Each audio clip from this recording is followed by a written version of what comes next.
When reflecting on the horrors of World War II, the focus of attention is often directed towards Nazi Germany and the multiple genocides it carried out. While that cruelty hardly finds equivalents, the truth is that they were not the only Axis country committing degrading actions under the justification of being at war. Japan, the last rival of the Allies to surrender, has a long record of atrocities committed in the Pacific, many of which have been buried by history due to distance, xenophobia towards Asian victims, or simply because forgetfulness seems to be a Japanese state policy. That's why, in this new video on military history, we want to review some of the darkest pages of Japanese history. Get ready to see and hear about the most violent atrocities carried out during World War II. As always, we recommend discretion, as we will be discussing truly shocking cases. Now let's begin. Before delving into these tragic events, it is useful to provide a brief definition of what a war crime is. These have been defined as violations of the laws or customs of war, including attacks against civilians and unarmed combatants. Essentially, engaging in genocidal, degrading, or excessive aggressions under the pretext of being in combat. One of the significant documents in this regard is the Geneva Conventions of 1864, which anticipated the definition of these crimes. It is there that we can trace a fateful line with what happened in World War II. The Japanese Empire was not a signatory to these conventions. Now, let's specifically talk about the type of horrors we are discussing.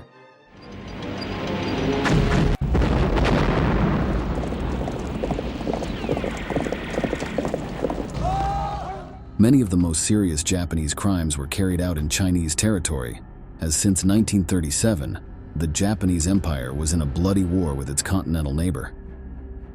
It was in that same year that imperial troops managed to conquer the city of Nanking on December 13th. In an act of cowardice, the governors and commanders of the Chinese Nationalist Army abandoned the city before the enemy's entry, leaving behind thousands of trapped soldiers and civilians in the walled city. They were thus at the mercy of an army that hated them, not only as military rivals, but also sought to exterminate them on racist grounds. It is worth remembering that for Japan, China was the scourge of Asia and had to be eliminated for Japanese culture to flourish. Such hatred can only be translated into genocide. The Nanking massacre occurred over a 6-week period following the occupation of the city in the early days of January 1938. First, the invaders set about destroying homes and stealing any material possessions they found in their path. Once this first step, which involved leaving hundreds of thousands of Chinese homeless and defenseless, was completed, what followed was a hellish scenario quite similar to what happened in German extermination camps. Mass rapes of women, the execution of civilians, the stacking of prisoners of war turned into slaves, and, of course, the display of victims in public spaces as a method of intimidation. The following images were filmed by an American pastor in 1937, and they are among the few records of the brutality that occurred in the Chinese cities.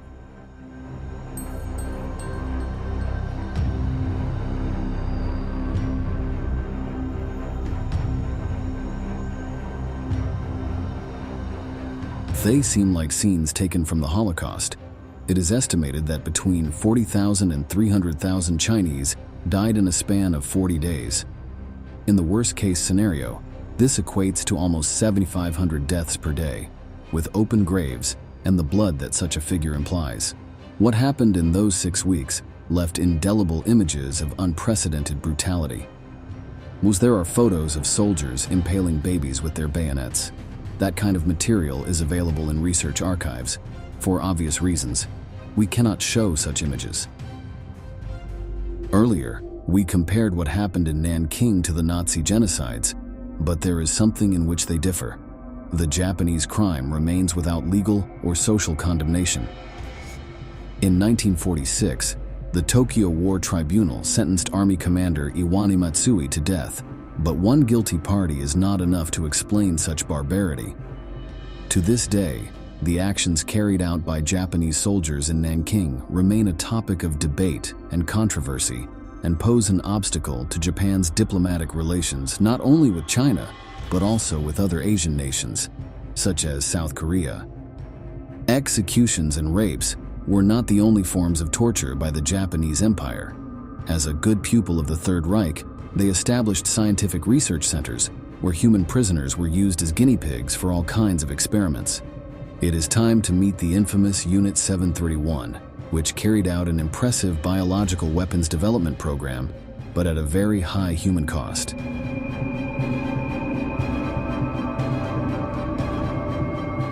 Unit 731 was disguised as a water purification team located in the Pingfang district, northeast of the Chinese city of Harbin, situated within the conquered territory of Manchukuo. Its raison d'etre was far from that humanistic purpose. It was essentially the Japanese SS, responsible for political propaganda as a strongly ideological emblem related to Kodowa, or the War Party. Initially, it acted solely against communist propaganda but expanded its responsibilities in other directions, promoting the belief in Japanese racial supremacy, racist theories, counter-espionage, research, political sabotage, and infiltration behind enemy lines. For this purpose, a complex was built spanning 6 square kilometers, consisting of about 150 buildings, including prisons, laboratories, factories, and warehouses equipped with boilers to produce all kinds of chemical agents. These staggering figures demonstrate that the Japanese bacteriological program was the most ambitious among all war contenders. No one, like Imperial Japan, went as far when it came to applying such weapons. It was in this context that Unit 731 was responsible for numerous military development projects, including the creation of special munitions, pathogenic agents for offensive purposes, and all kinds of biological weapons. From 1937, a special medical project with the code name Maruta began, in which humans were used for experiments. Test subjects were abducted from the surrounding population, referred to as Marutas, meaning logs. In this way, Japanese torturers made it clear that their victims were like inanimate objects available for any kind of experiment. Besides adult men and women, there were children, the elderly, and pregnant women. Many years later, a soldier from Unit 731 apologized to the Chinese people. 中国の人たちには謝りたいことが主なんですよ。本当のことを言って、こんな惨めなことをやってね、本当に終戦の時に日本のね、子供たちを見てくれて、慕ってくれたっていうことは本当に私感謝しますし。Beyond the sincerity in this man's words, the crimes of his unit were repugnant. Plus, among the most frequent operations were vivisections, i.e. the dissection of living subjects. The incredible aspect is that these were carried out without the use of anesthesia on the victims. So the Marutas were fully conscious when they felt the cold scalpels of Unit 731 on their skin. It is impossible to imagine the pain and desperation experienced in the Harbin facilities. It is estimated that around 10,000 people of Chinese, Korean, Mongolian, and Russian origin were subjected to military experimentation, although calculations are confusing and difficult to carry out due to the lack of documentation on these illegal and inhumane procedures. In the experimentation rooms, prisoners were injected with powerful pathogens at the same time to investigate the repercussions of untreated sexually transmitted diseases. Male and female prisoners were deliberately infected with syphilis and gonorrhea through systematic rape. One of the most particular cases was the interaction of prisoners with fleas transmitting the bubonic plague, to analyze the feasibility of biological warfare. Of course, the human cost was enormous, and the vast majority of the study subjects died painfully. You might think that, given the cruelty demonstrated by these scientists, the judicial process was equally relentless. That was not the case. Quite the opposite happened. many of the specialist torturers continued their careers in politics, education, business, and medicine. A few were arrested by Soviet forces and prosecuted in the Jaborovsk war crimes trials. Due to their brutality, the actions of Unit 731 have been denounced by the United Nations today as war crimes. The violence of Imperial Japan was not limited to the conquered regions in China, but also reached the inhabitants of multiple countries in the region, with South Korea being one of the most affected. In other videos on this same channel, we have talked about the critical situation of prostitution during World War II. In various parts of Europe, there was a massive phenomenon of the appearance of brothels, both private and military. In the latter, many of the prostitutes were little more than slaves, forcibly recruited by Axis invaders. Something similar happened in Asia.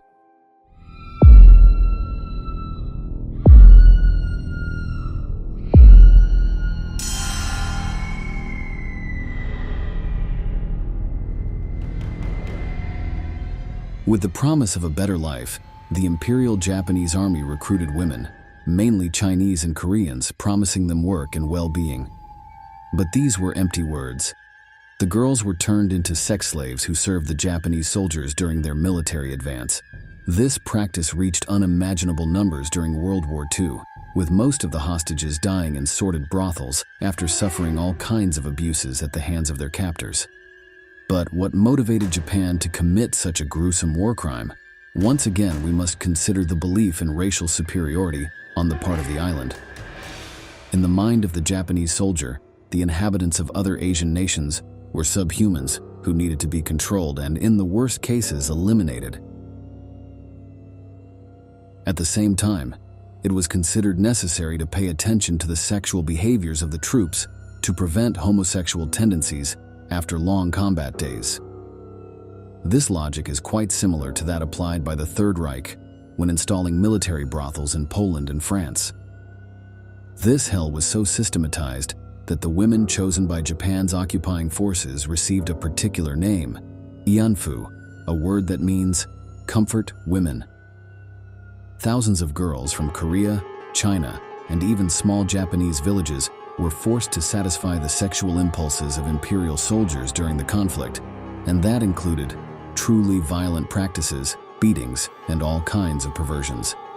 What you will see next is a unique and shocking archive, recorded by Chinese soldiers who rescued a group of Korean comfort women in September 1944.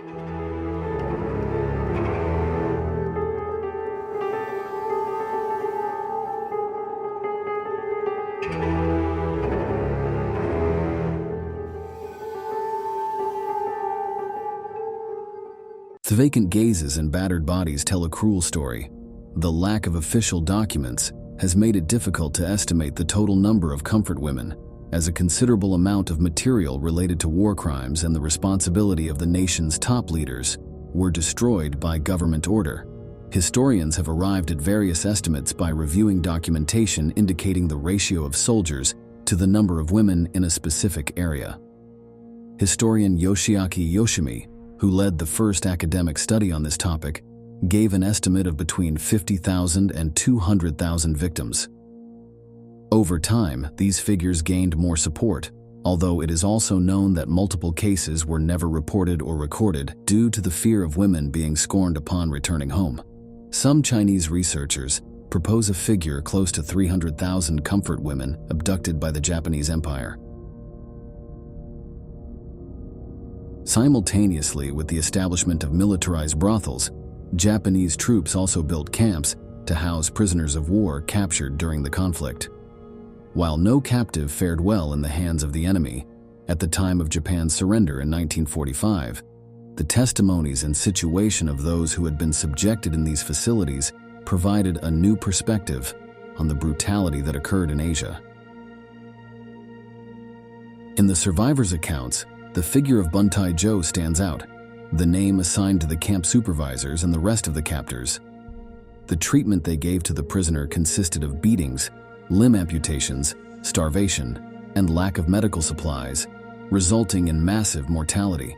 Abuses such as those previously described were part of the daily life of all those who ended up in the coal mines of barren Mitsui or any of the factories scattered across Japan. Forced labor was not only a production tool, but also a means of elimination. The prisoners' bodies were pushed to the limits of their capacities, enduring all kinds of tortures that usually ended in death. Among all the tortures suffered by Allied prisoners at the hands of the Japanese, one of the most well-known and widespread was the death marches. Long walks under the sun, without any kind of food or hydration, during which thousands of inmates died. In April 1942, around 76,000 prisoners of war and civilians of Filipino and American origin marched at gunpoint from the southern tip of the Bataan Peninsula to a prisoner camp located 101 kilometers away. This torture was characterized by a series of physical abuses and massacres that resulted in the death of several thousand prisoners, so that once World War II ended, the events in Bataan were classified as a war crime by the Allied Military Commission.